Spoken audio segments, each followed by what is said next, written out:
میرے عزیزوں، programme ڈسائپلشپ essentials میں کاشفہ ظہیر اور الیاسف ظہیر آپ کو خوش آمدید کہتے ہیں۔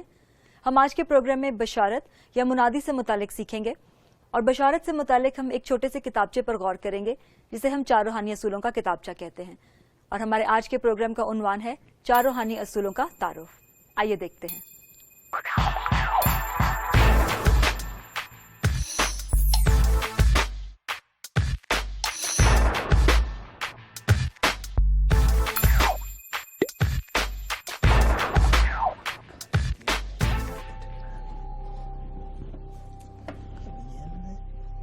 آپ کچھ ڈھونڈ رہے ہو؟ ارے ہاں، بڑی امپورٹنٹ ایک چیز ڈھونڈ رہا ہوں۔ مجھے اپوائنٹمنٹ لی ہوئی تھی، مجھے جانا تھا وہاں پر، اور میں نے کہاں رکھ دیا مجھے یہ تو نہیں؟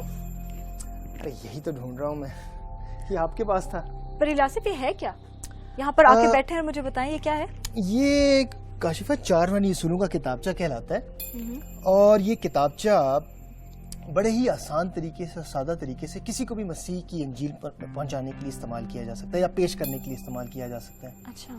اور یہ کتابچہ آپ دیکھیں زیادہ بڑا نہیں ہے، 15 صفحات پر مشتمل ہے، لیکن یہ بڑے سادہ طریقے سے خدا یسوع مسیح کی انجیل کی منادی جو ہے اس کو کرنے کے لیے استعمال میں لیا جا سکتا ہے۔ اچھا، تو کبھی آپ نے اس کو استعمال کیا ہے انجیل کی منادی سنا کرنے کے لیے؟ ہاں بالکل، میں اسے استعمال کرتا رہا ہوں، اور پچھلے دنوں میں تو میں نے اس سے کافی استعمال کیا ہے۔ اور آپ نے غور کیا ہوگا، یا آپ جا کے غور کرنا کہ میری ہر شرٹ کے اندر آپ کو یہ کتابچہ اب نظر آئے گا، کیونکہ میں اسے استعمال کافی دیر سے اب کر رہا ہوں۔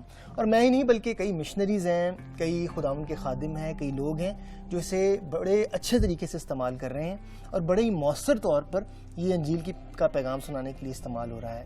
پر ان 4 روحانی اصولوں کی کتابچے کی جو گفتگو ہے وہ ہم شروع کیسے کر سکتے ہیں؟ ارے یہ تو بہت آسان ہے، سادہ سا کتابچہ ہے یہ۔ آپ کسی کے پاس بھی جاتے ہیں اور جا کے کہتے ہیں، یا ان سے حال احوال پوچھ کے، ان سے سلام دعا لے کر ان سے پوچھتے ہیں کہ کیا آپ 4 روحانی اصولوں سے واقف ہیں، اور اگر وہ کہتے ہیں کہ میں واقف نہیں ہوں، تو آپ کہیں کہ مجھے 10 منٹ دیں اور میں یہ کتابچہ آپ کے ساتھ پڑھنا چاہتا ہوں، اور اس طرح آپ اپنی گفتگو کا آغاز کر سکتے ہیں۔ اچھا، یہ تو بڑا آسان طریقہ ہے اپنی گفتگو شروع کرنے کا۔ بالکل، اور یہی نہیں بلکہ اگر آپ یہ بھی کر سکتے ہیں کہ آپ اس شخص کے پاس جائیں اور اسے کہیں کہ میں ایک سیمینار اٹینڈ کر رہا ہوں، یا میں ایک کانفرنس اٹینڈ کر رہا ہوں، اور ہمیں یہ کانفرنس میں یا سیمینار میں یہ گھر کا کام دیا گیا ہے کہ اس کتابچے کو آپ نے کسی کو پڑھ کر سنانا ہے اور پھر ان کی رائے لینی ہے۔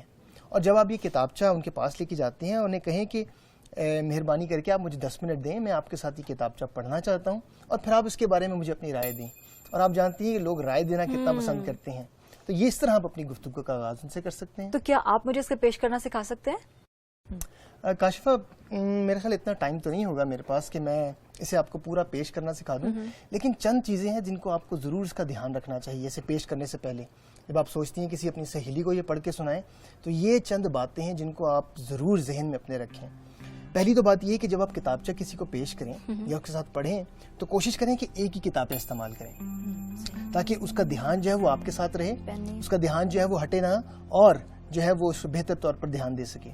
دوسری بات کہ قلم جو ہے وہ ہمیشہ اپنے پاس رکھیں، اور جب آپ اس کتابچے کو شیئر کرتی ہیں تو اس قلم کا استعمال کریں، اور جہاں پر بھی آیات آتی ہیں یا کوئی جملے آتے ہیں وہاں قلم سے نشاندہی کریں، تاکہ اس کا دھیان آپ کے ساتھ رہے اور وہ آپ کی بات کو دلچسپی سے سننے والی ہو۔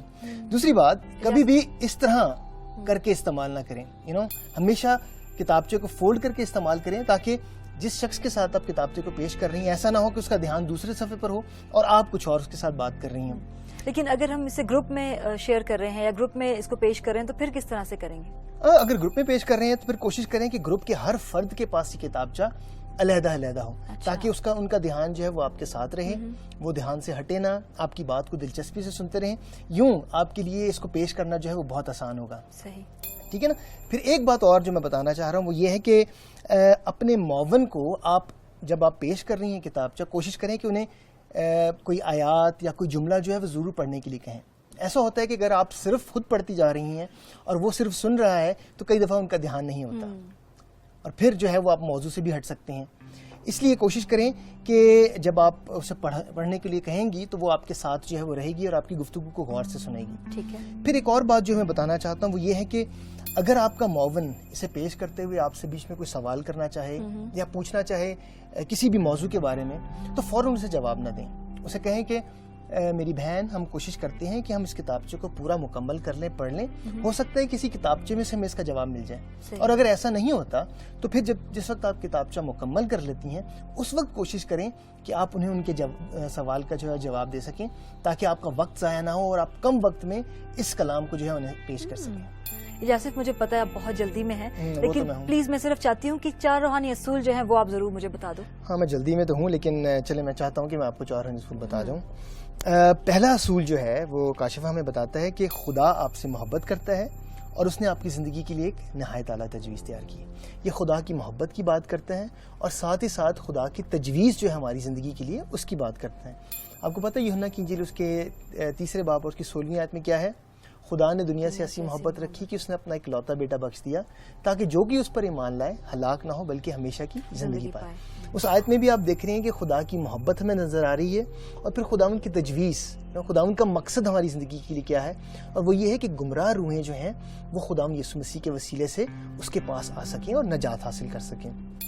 دوسرا اصول جو ہے وہ کاشفہ ہمیں بتاتا ہے کہ انسان گناہ گار ہے اور خدا سے جدا ہے, اس لیے وہ اپنے لیے خدا کی محبت اور زندگی کے مقصد کو نہیں جان سکتا, کیونکہ انسان گناہ گار ہے اور اس کے گناہ کے وسیلے سے ہی انسان جو ہے وہ خدا سے جدا ہو گیا. اور اس کا نتیجہ کیا ہوا؟ ہم دیکھتے ہیں کہ کتنی مشکلات اور پریشانیوں کا شکار ہوا, اور خدا کی محبت کو اور اس کی تجویز کو اپنے گناہ کی وجہ سے ہم نہیں جان سکے, اور ہمارا رشتہ جو ہے وہ خدا سے ٹوٹ گیا. اور تیسرا اصول جو ہے وہ ہمیں بتاتا ہے یسوع مسیح انسان کے گناہ کا واحد حل ہے, انہی کے وسیلے سے ہم اپنی زندگی کے لیے خدا کی محبت اور تجویز کو جان سکتے ہیں. انسان بے شک اپنی کوشش کرتا رہا کہ خداوند کی محبت اور تجویز کو جان سکے, لیکن ایسا ممکن نہ ہوا کیونکہ اس گناہ نے ہمیں ایک دوسرے سے جدا کر رکھا تھا خدا سے. لیکن خداوند یسوع مسیح ہی ہمارے گناہ کا واحد حل ہے, اور خداوند یسوع مسیح کی بدولت, انہی کے وسیلے سے ہم اپنی زندگی کے لیے خدا کی محبت کو بھی جان سکتے ہیں اور اس کی تجویز کو, اس کے اس مقصد کو اپنی زندگی کے لیے جان سکتے ہیں جس نے ہمارے لیے رکھا ہے. اور یہ ہم کیسے جان سکتے ہیں؟ چوتھا اصول ہمیں بتاتا ہے کہ ہمیں شخصی طور پر خداوند یسوع مسیح کو اپنی زندگی میں آنے کی دعوت دینی ہے, اور تبھی ہم اپنی زندگی کے لیے خدا کی محبت اور تجویز کو جان سکتے ہیں. جب ہم خداوند یسوع مسیح کو شخصی طور پر اپنی زندگی میں آنے کی دعوت دیتے ہیں, اس سے مراد یہ ہے کہ ہم اپنی زندگی کا مکمل کنٹرول جو ہے وہ اسے دے دیتے ہیں, کہ وہ ہماری زندگی کے اوپر قبضہ کرتے ہوئے ہمیں ایسا انسان بنائے جیسا وہ چاہتا ہے کہ ہم بنے. اور اسی لیے جب ہم خداوند یسوع مسیح کو اپنی زندگی میں آنے کی دعوت دیتے ہیں, اسے اپنا نجات دہندہ قبول کر لیتے ہیں, تو وہ ہمیں خداوند کی محبت کو بھی سمجھنے میں اور اپنی زندگی کے لیے تجویز جاننے میں بھی مدد دیتا ہے. تو بہت ہی دلچسپ کتابچہ ہے الیاسف, اسے میں ہمیشہ اپنے پاس رکھوں گی جی بالکل, اور اپنی ساری دوستوں کے ساتھ بھی شیئر کروں گی. جی بالکل, اسے ہمیشہ اپنے پاس رکھیں. میں کافی لیٹ ہو رہا ہوں, مجھے جانا ہے, لیکن میں چاہتا ہوں کہ جانے سے پہلے کم سے کم میں جاننا چاہتا ہوں کہ آپ نے سیکھا کیا, وہ تو ہم آپ سے جانیں. ٹھیک ہے الیاسف, میں آپ کو بتاتی ہوں کہ آج آپ نے مجھے کیا باتیں سکھائی ہیں, لیکن اگر میں کہیں غلط ہوئی تو آپ مجھے کریکٹ کرنا. کوئی ایسی بات نہیں. 4 روحانی اصولوں کا کتابچہ مسیح کو پیش کرنے کا مؤثر طریقہ ہے. 4 روحانی اصولوں کا کتابچہ میں ہمیشہ اپنے پاس رکھوں گی. پہلا اصول میں نے سیکھا کہ خدا آپ سے محبت کرتا ہے اور اس نے آپ کی زندگی کے لیے ایک نہایت اعلیٰ تجویز تیار کی ہے. دوسرا اصول سیکھا کہ انسان گناہ گار ہے اور خدا سے جدا ہے, اس لیے وہ اپنی زندگی کے لیے خدا کی محبت اور اس کے مقصد کو نہیں جان سکتا.